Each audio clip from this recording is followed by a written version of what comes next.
Hello, fellow traders. 'Tis I, the Rumpled One, coming to you Friday, January the 24th. The year's 2020. Let's talk trading. It's time for the weekly wrap up.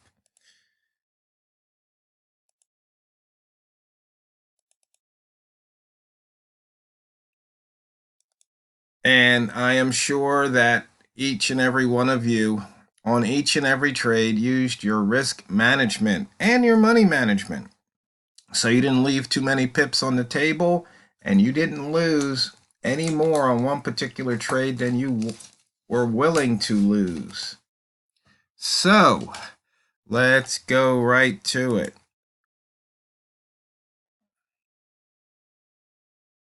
And I still have the new beast, the pound New Zealand, up on the screen. You can see we've pulled back 156 pips off that weekly high.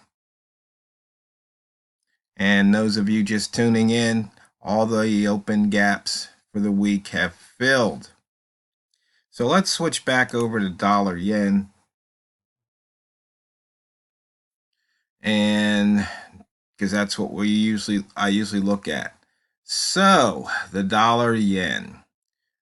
Yesterday it punched through the previous week's low, and now we're 29 pips off the low. So any green rats out there trading the buy zone off the weekly low, have some cheese. Now the thing about it is, when you do the rat zone, you're doing it off the daily low. But if that's also the weekly low, that could be the weekly low. So you might get a very nice pullback. Just something to keep in mind. And as you can see, we are 75 pips off the yearly high, 81 above the yearly open at the moment. And price open below that midpoint, up and through it, and then back down and through it. As far as the opening range for the week, you see we touched it on Wednesday, but we're well below it by 54 pips, the low from Monday.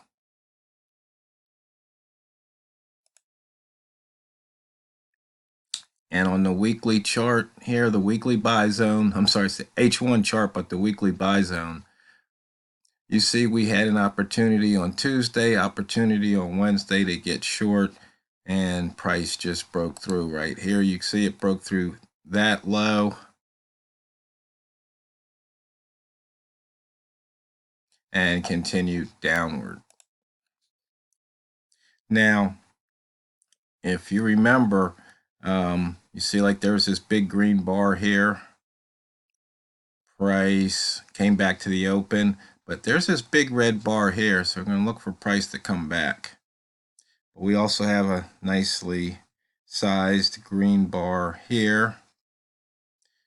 Let's see, about how many pips is that? 46, 34, that's 12 pips. Inside bar yesterday touched that inside bar from Wednesday, but then we fell through. But we are inside that inside bar range from 5 weeks ago. Showing it right here.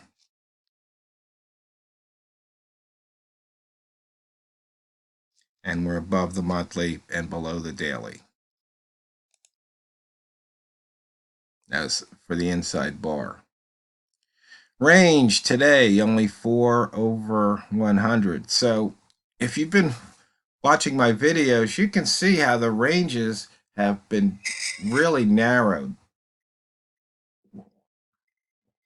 I can remember back in the let's see, late 2000s, I guess it was, before 2010, or right around 2010. I mean, Euro used to have 100 pips every day, 35 pips. I mean, you could see that in an hour bar or sometimes.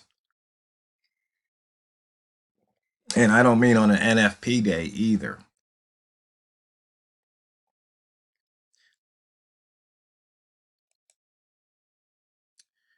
Daily highest open was put in 5 hours ago.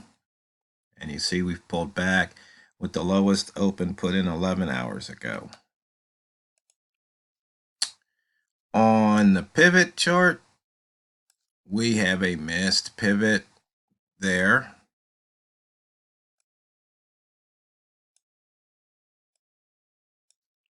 And we took out the pivot here, which is overlapping at the moment with the future pivot point. But I mean, 21 pip, 22 pip range here. There's not much to be had. Oh, if you're wondering, high minus close and close minus low, that's basically, if you add those two, that's high minus low. So a lot of times people have the range, but I have that separately. I need to know where price is in regards to the high and the low and the open. That's why I call that the GPS. And over here on the dashboard, we just have closed, open, close to the pivot, and close to the VWAP. And if you wanted to, you could have, now let me think. I have to check something out. Yeah, you can do close to moving average because it'll tell you how far away it is in pips.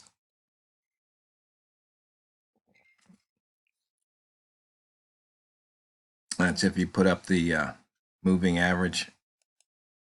And as you can see, the rat zones are overlapping, so range is definitely too low. Looking at the pivot chart, one of the pivot charts again, once again, we took out the pivot. And for those who are curious, TC is the top of the control. BC is bottom of the control. The central, they call this the central pivot range. And basically, you subtract the pivot from the midpoint, and then you take that difference and you add it, and then you subtract it from the pivot. Then you'll get the top of the and the bottom. So right here. And a lot of times they say price will, trade through these areas, and you can see that on the chart. But as I always tell people, there's no magic numbers. Is the pivot a magic number? No, it's one of those numbers where a lot of people look at it.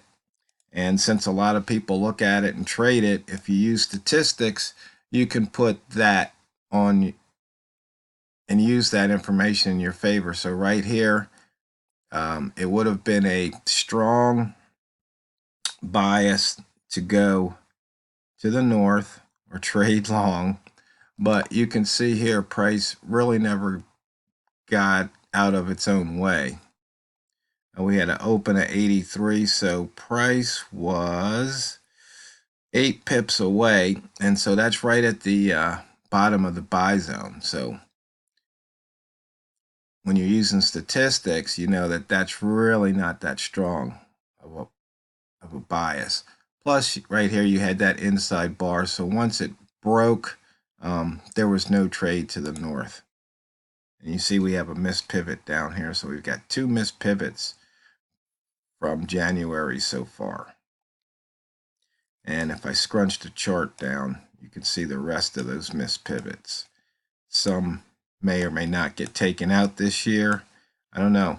Well, do you think the 113 will get taken out? And do you think the 100 will get taken out? That's 860 days ago, back in 2016. And this one here was back in December 2018. So we'll just see. Even with this low range, once again, price open between 50 and 40, did not stay there. And so once again, you can just trade off of the grid lines here, which for those of you new, is the sweet spot gold that I modified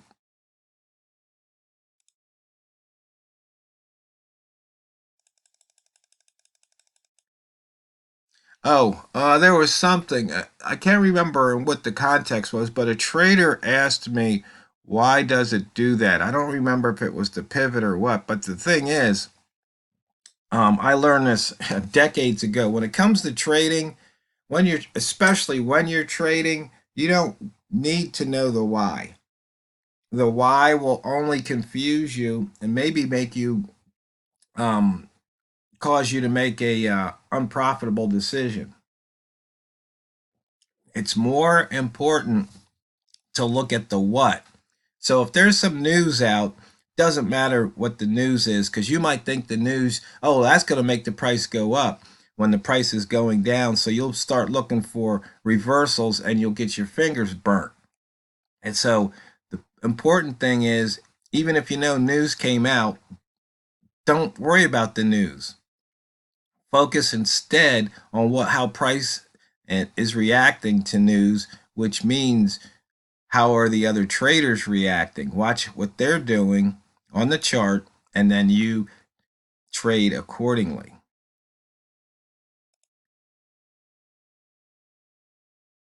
And here we go, in and out of the wick zone. Nice little trade there off that lower wick zone.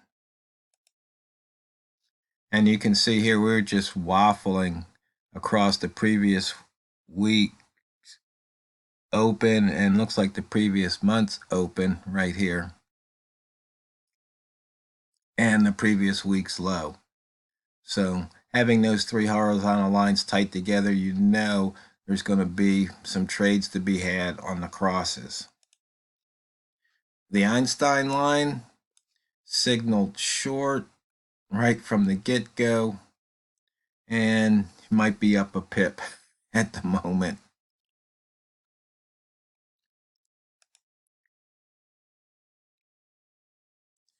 And you can see here the ticks, not much happening over the past few minutes.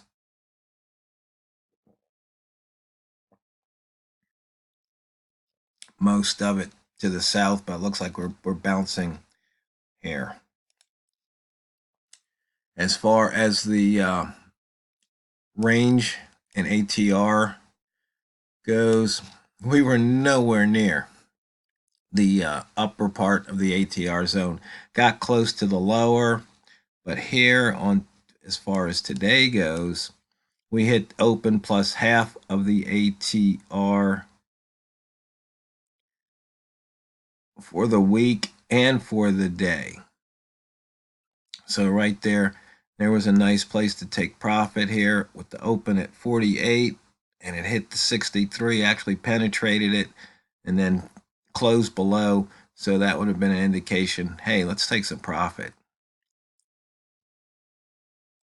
As far as the range, 21 today on an average of 44, so not even half. The weekly range, 95, average 131 over the last 24 weeks. Not close once again.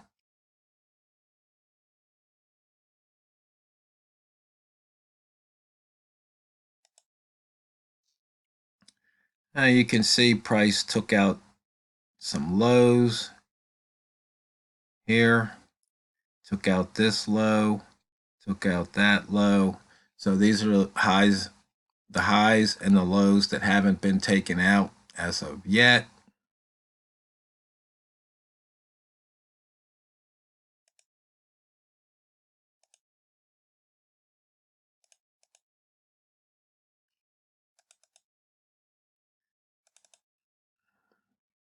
And the computer is running slow for some reason. And let's see, for the week, lower low. For the month, higher high and lower low.